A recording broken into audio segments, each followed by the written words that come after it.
नमस्कार देशवासियों, मैं जगन्नाथ कुशवाहा, लोक एकता पार्टी का राष्ट्रीय अध्यक्ष। आज आपके सामने हम दैनिक हिंदुस्तान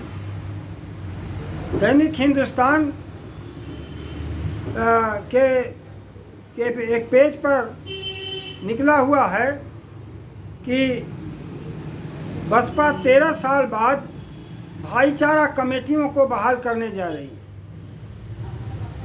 बहुजन समाज पार्टी को भाईचारा कमेटियों के माध्यम से 2007 में लाभ मिला था और इसका पूर्ण बहुमत का सरकार बना था। लेकिन 7 से 12 तक जो बहुमत की सरकार थी, 12 में जो चुनाव हुआ और बुरा परिणाम आया तो ये भाईचारा कमेटियां खत्म कर दी। अब पुनः 13 साल बाद वो फिर से पिछले अपने कार्यक्रम पर आ रही हैं। आदरणीय बहन मायावती जी 25 तारीख को बूथ, सेक्टर, जिला, मंडल, सभी स्तर के जो पदाधिकारी हैं उनको 25 तारीख को उन्होंने लखनऊ में बुलाया है और यह संदेश उनको देने जा रही हैं कि पहले चरण में SC, ST, OBC माइनॉरिटी का भाईचारा बने। बाद में दूसरे चरण में उनका कहना है कि हम मनुवादी कमेटियों के साथ इनको जोड़ेंगे। अभी आदरणीय बहन मायावती जी का मनुवादी प्रेम हट नहीं रहा है। लगता है SC, ST, OBC माइनॉरिटी के वोट से में अभी कुछ कमी पड़ रही है उनको आगामी दिनों में मुख्यमंत्री बनने के लिए। उनके कार्यकाल विगत दिनों में कुछ अच्छे थे, लेकिन 2007 से 12 तक की जो पूर्ण बहुमत की सरकार थी, उस कार्यकाल में बहुत ज़्यादा पाप हुए। पाप इसलिए हुए कि आदरणीय बहन मायावती जी का लखनऊ में, दिल्ली में, नोएडा में लाल पत्थरों का महल तो बन गया, लेकिन आज भी दलित बस्तियां की झोपड़पट्टियां ठीक उसी तरीके से हैं जैसे पहले थी। थोड़ा बहुत परिवर्तन जब उनके बीच में कुछ पढ़ाई लिखाई आई है, कुछ लोग नौकरी में चले गए हैं, तो निश्चित तौर पर कुछ उनके घरों में परिवर्तन आया है। और ज़्यादातर जो पढ़े लिखे नौकरी पाने वाले लोग तो अपनी बस्ती छोड़ करके जिस ज़िले में गए उसी ज़िले में बसने लग गए। लेकिन बस्तियां ठीक उसी तरीके से आज भी हैं। आज भी झोपड़पट्टियों में हमारा दलित भाई रह रहा है, आज भी कराती ज़िंदगी जी रहा है और इसी तरह से दबे पिछड़ों के साथ भी हो रहा है। तो ये जो स्थिति है, हम लोग भी ये आस लगाए हैं कि 2027 में इनको मुख्यमंत्री बनाया जाए, लेकिन इनके पास से मनुवादी प्रेम हट नहीं रहा है। हम अपने श्रोताओं से ये पूछना चाहते हैं कि ऐसी कौन सी मुसीबत आ गई है बहुजन समाज पार्टी के पास जो मान्यवर कांशीराम के सिद्धांतों से हट रही है। मान्यवर कांशीराम जी ने कहा था जिसकी जितनी संख्या है उसके हिसाब से अनुपात में उसको भागीदारी मिलनी चाहिए। लेकिन बाद के दिनों में बहुत परिवर्तन देखे गए। दूसरी बात, जो सबसे बड़ी बात है कि मान्यवर का जो सपना था, बसपा की गलत नीतियों के कारण वो आज जो चकनाचूर हो रहा है, वो मान्यवर का ही मिशन नहीं था, वो बाबा साहब का भी मिशन था। आप बताइए, वो बार बार अपने कार्यकर्ताओं से, पदाधिकारियों से ये आग्रह कर रही हैं कि जाओ बूथ बनाओ, सेक्टर बनाओ, तैयार करो, फिर से तैयार करो। जब फिर से तैयार हो जाएगा विधानसभा तैयार हो जाएगा, खेत हमारा तैयार हो जाएगा, तो ये नहीं घोषणा कर रहे हैं कि लड़ेगा कौन, धन्ना सेठ लड़ेगा कि कार्यकर्ता लड़ेगा।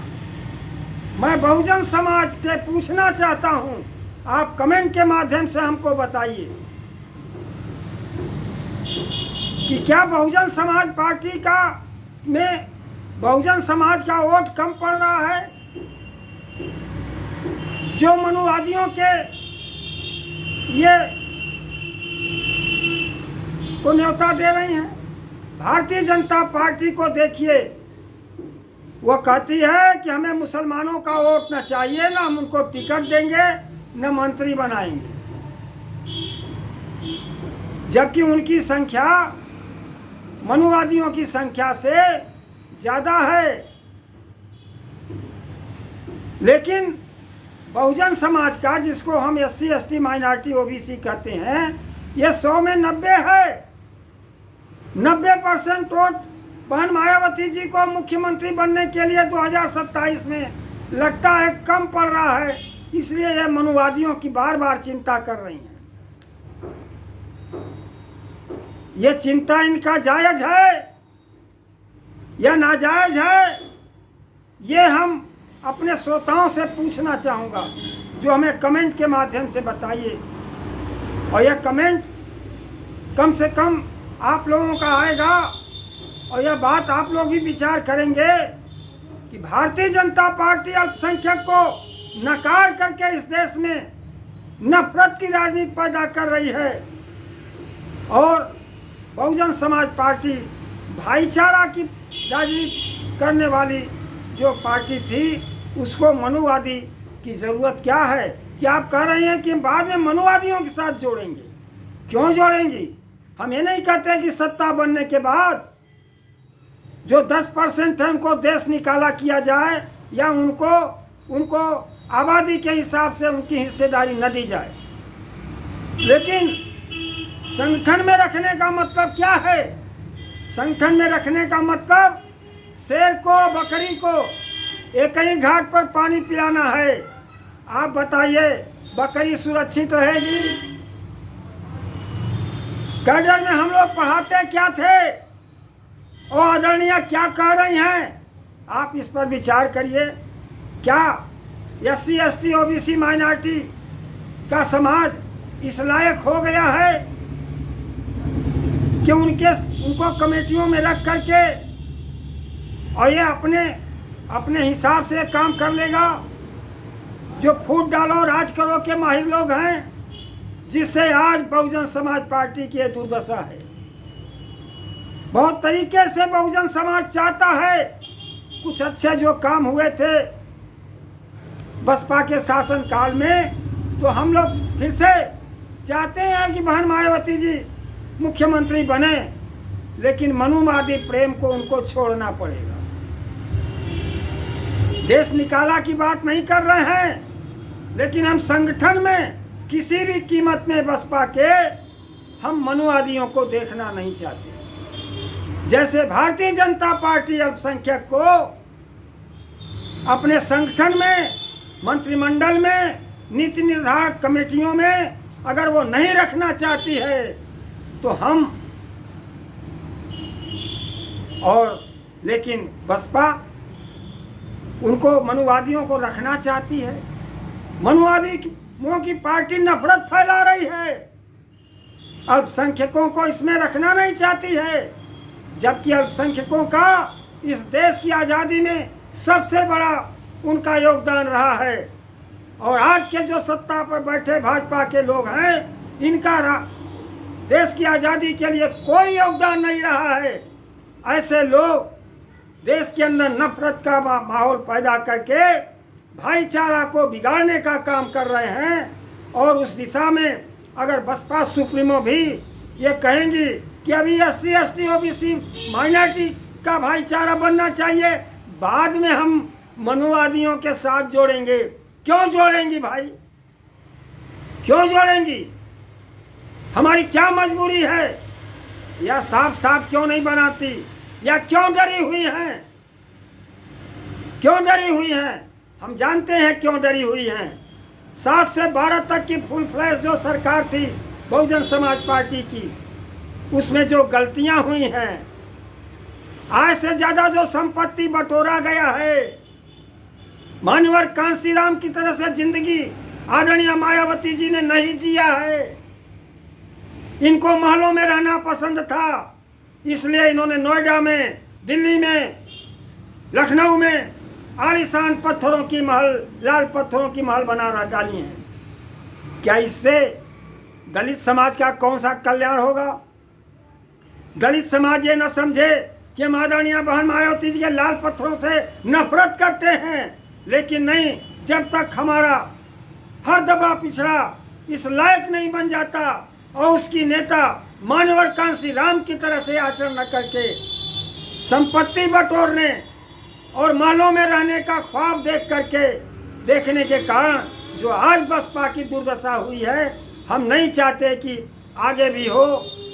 मैं चाहता हूं कि पुनः 2027 में बहन मायावती जी मुख्यमंत्री बने, लेकिन अपने में भी उनको सुधारना पड़ेगा। और जब मर्जी हो किसी को कलम उठाया और निकाल दिया और कारण भी नहीं बताया।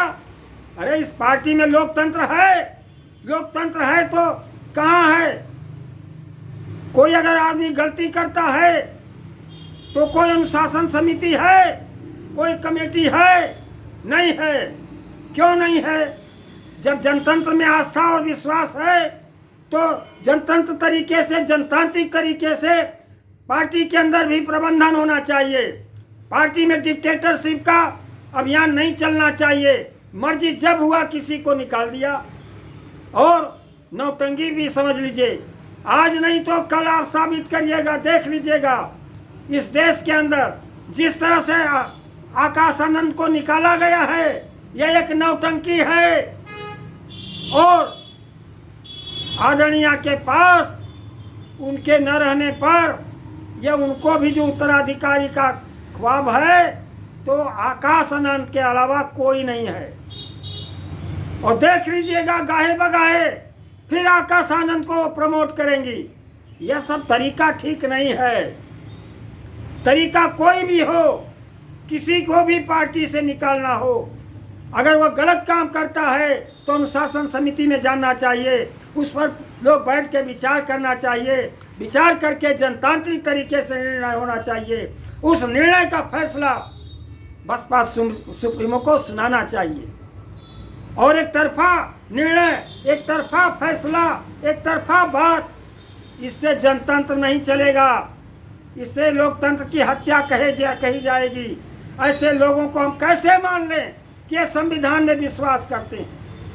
हम कैसे मान लें कि बाबा साहब के सिद्धांतों पर चल रहे हैं? हम कैसे मान लें मान्यवर कांशीराम का सपना पूरा करने की दिशा में काम हो रहा है? आप विचार करिए। विचार करके आप अपना कमेंट के माध्यम से विचार बताइए। मैं भी चाहता हूं कि आदरणीय में सुधार हो और पुनः मुख्यमंत्री बने। इसी बात के साथ अपने वाणी को विराम देता हूं। धन्यवाद।